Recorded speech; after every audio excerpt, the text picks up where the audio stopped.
my name is Steph and welcome to my channel. If you've not been here before, I do videos about different things, but this video is about my solar panel consumption. The reason behind this video and the other similar video before that, it's because when we were thinking about having solar panels, I didn't know what to expect. We live in the West Midlands in England. Birmingham is it's a kind of a microclimate, so we don't always get the best weather. Though this year it's been okay so far, we can't complain too much. But I was really struggling to get a good idea of what we could get with these solar panels, and because it was such a big investment, I find it a bit frustrating not being able to find out much online. And I found someone who lived nowhere near Birmingham, in England, but nowhere near Birmingham, and on the coast, so probably quite a lot of wind and maybe not as many clouds or rain. So I decided to do this video because I thought it would be helpful for people living in our area and hopefully help them make the decision whether solar panels is a good idea for them or not. So I'm going to show you my table. So I got a Excel document and I got all my consumptions. So we're looking at September. Our supplier is called Octopus, and we buy and we sell from Octopus. I think you can buy from one supplier and sell to another, but we're happy with Octopus. Their customer service is really good. And yeah, so I pull reports from their system for each month, and it comes up as a lot of line because it gives you your consumption every 30 minutes. I think most people are probably set up that way. So I do a pivot table so I can find my data, make it a bit more accessible.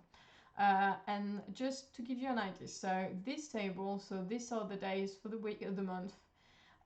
This is the electricity that we export. That's the electricity that we buy. And that's the electricity that our solar panel generates.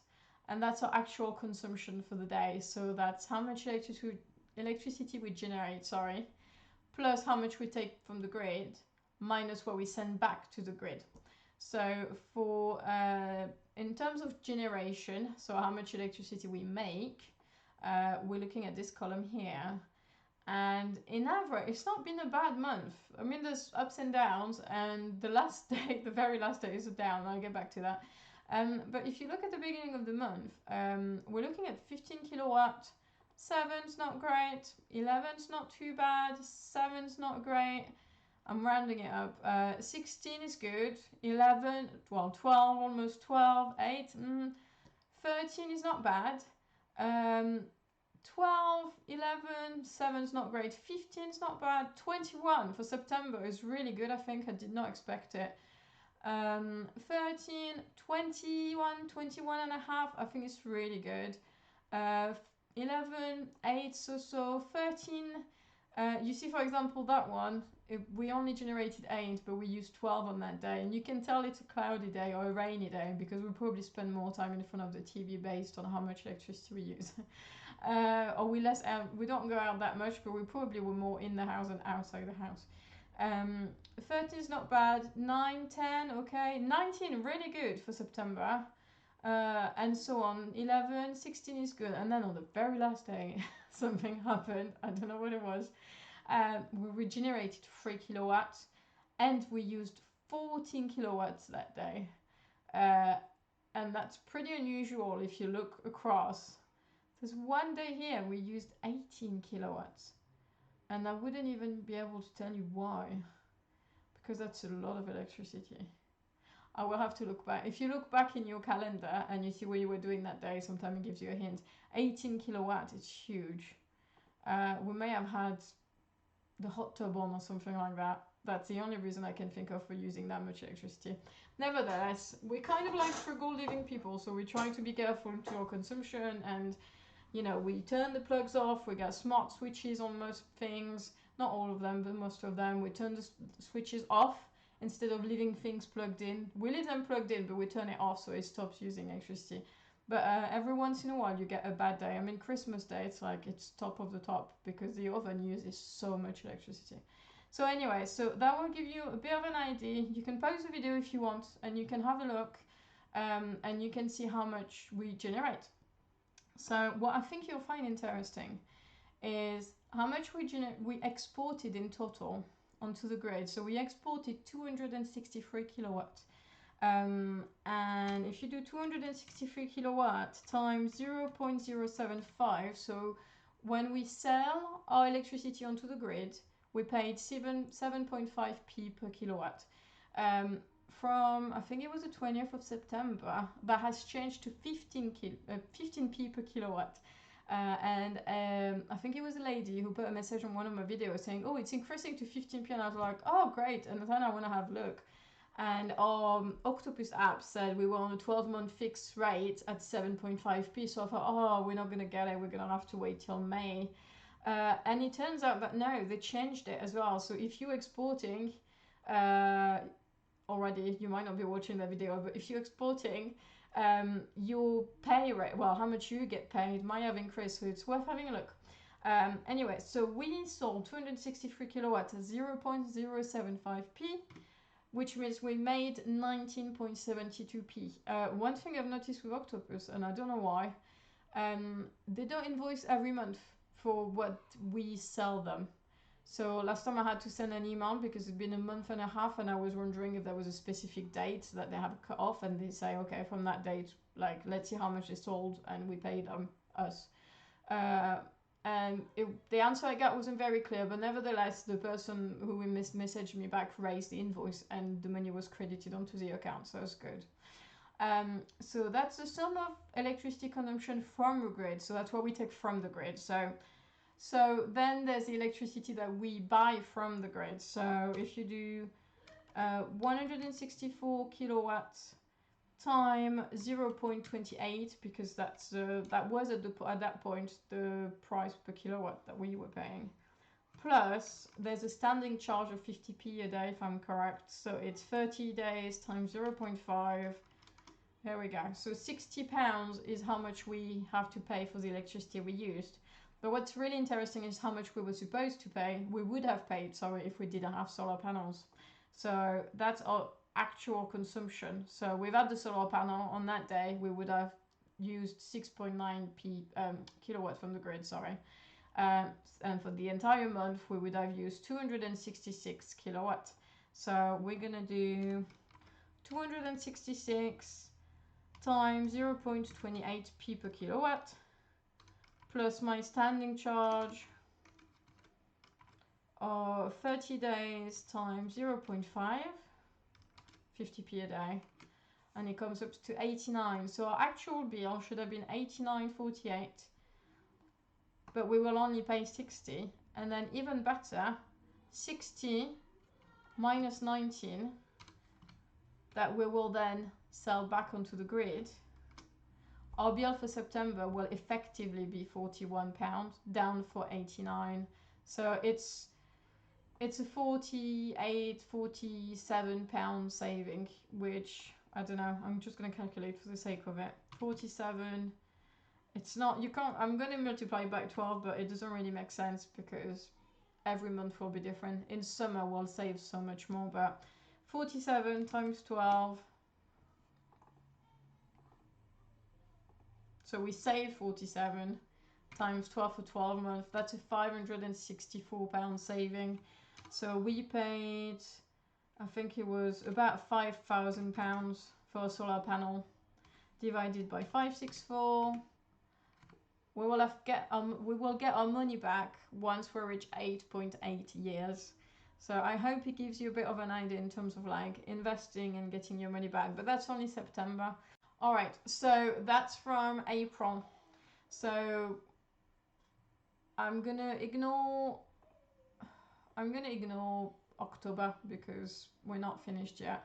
So at the time I'm recording this video, we're the 10th of October. So I'm going to take it away because I wanted to give you September already. So we have April, May, June, July, August, September. So that's the first month we did not export. It took about a month to get set up to export the electricity onto the grid because you need a code. And that took about 2 weeks because someone was off or something.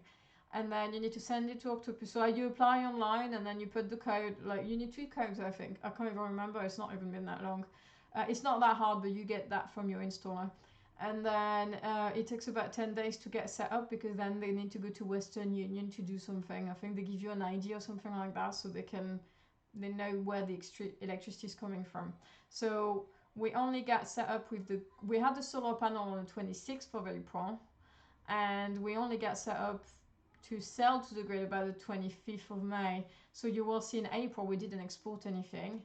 In May we exported very little, and you can see from June, July and August it's actually quite consistent. It's a summer month, you can see it, it's twice the amount from September, so it's really consistent. So if I calculate how much, ignore all of this, if I calculate, so our actual consumption from the 4th of April would have cost us, so 1,984 kilowatt times 0.28p per kilowatt, that's how much we pay, plus the 30, okay, I'm gonna round it up to 30.5 days a month because it's 31.30, times 0.5p per day of standing charge.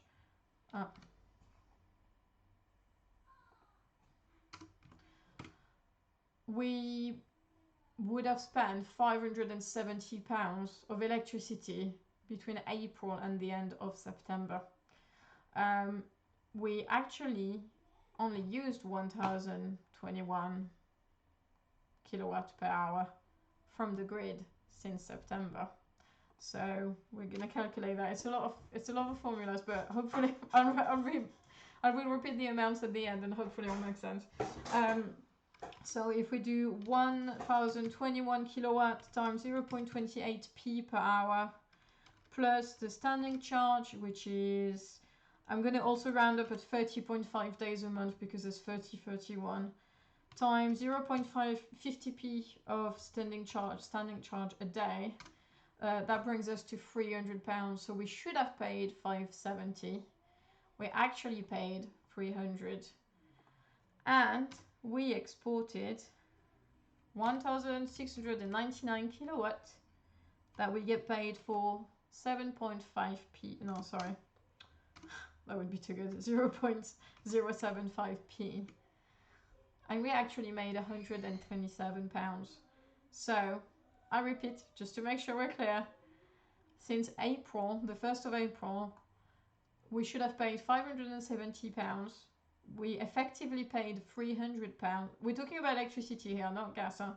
We effectively paid £300, but we also sold £127 worth of electricity to the grid. So if I take how much we pay minus what we get paid, we effectively paid £173 of electricity since the 1st of April. Bear in mind, we had a nice-ish summer. We had a few bad days, but we have a nice-ish summer. And we went on holiday for a while, so we exported more maybe than if we had been at home, and if we'd put the hot tub on, we would have used loads more electricity. But yeah, that gives you a bit of an idea. We should have paid £570, and we paid 173. And we're talking like April. We're talking about 6 months. We're talking about it's huge. So obviously the winter months will be different, and I could multiply that by 2, but we will use a lot more in December than we will in summer, so it's really a bit random. But I mean, just, you know, £173. We saved 300. Oh, I still want to multiply it. Let's just do it. So let's assume that nah, I can't because it won't be accurate. It would be giving you false hope. I don't want to give false hope. The reason of this video is to give you actual numbers, actually, and give you like a real real numbers, real figures. And if I multiply things, it just won't work because it won't give you that. And to be fair, something that I was told by the installer, the solar panel installer, that this year, well, one of them, you need to get a few quotes, by the way. But this year could be really nice, you get a load of electricity, and next year might be terrible and you won't get that much. So it's really something to bear in mind. So I hope you find that video helpful. I hope it gives you a good idea of what you can get if you live in the West Midlands and the weather is similar to what we have this year. If you have any question, please drop it in the comment down there. Please do give the video a thumbs up, that would be lovely. And feel free to share it with other people as well who are interested in solar panels. I know a lot of people are interested in solar panels. It's a huge expense. I completely get it. And I wish we did it earlier. We would have had the battery already. So I don't remember if I mentioned the battery, but we ordered the battery in June. It cost us £4,700 and it was supposed to be delivered in July. It was postponed to August, then it was postponed to October, and now we're waiting for December delivery, possibly. We're not even sure at that point. It's just a really tough market. Everybody wants solar panel and everybody wants a battery. And if you look at my previous video, you'll see the curve of how much we export versus how much we take from the grid, and why I think battery, for us, the battery is definitely a must, and that's why we decided to put the money in it. In total, we will have spent about 10 grand in solar panels, putting aside the fact that we had to redo our entire roof, but that's not because of solar panel, that's because our roof was falling apart. We just didn't know that. But it's a big investment, but if you can afford it, I hope this video helps you make a decision. This is not financial advice. No, I'm joking, but yeah, I hope it's helpful. I hope it gives you a bit more of a solid data for now, at least. So I will keep doing monthly updates anyway, so we can share with, I can share with you how much we make, how much we save, how much we pay or take from the grid. And yeah, I will do a frugal living video very soon, because it's about a load of little changes. You do have to bear in mind, when you get solar panel, you have to change your habits. It's something I didn't think about until a friend told us about it, because he had solar panels. And you need to run your washing machine in a day, you need to run your dishwasher in a day, you need to run your dryer in a day. If you run things at night and you don't have a battery, and even if you do, I don't think there's a point having solar panels, because you're not going to be able to use your solar panels generation you're going to use from the grid. So you have to bear in mind that you do need to change your habit a little bit. Ovens use our oven uses a lot of electricity. I don't know yours, but mine does. And we use the air fryer as much as we can. I use a slow cooker as much as I can. I war with my husband when he decides to cook something on a hob with gas, when we have a perfectly nice electric rice cooker that will take solar panel energy to cook throughout the day. That is safe, because I don't like gas personally. And it's better if you have children, I think. I think it's much safer. So it's this kind of habit. You need to bear in mind that you will have to change your habit. But anyway, I'm going to stop rambling. Thanks for watching. Give me a thumbs up, please. Share the video with your friends if you think it might be helpful for them. And I will see you in my next video. Bye!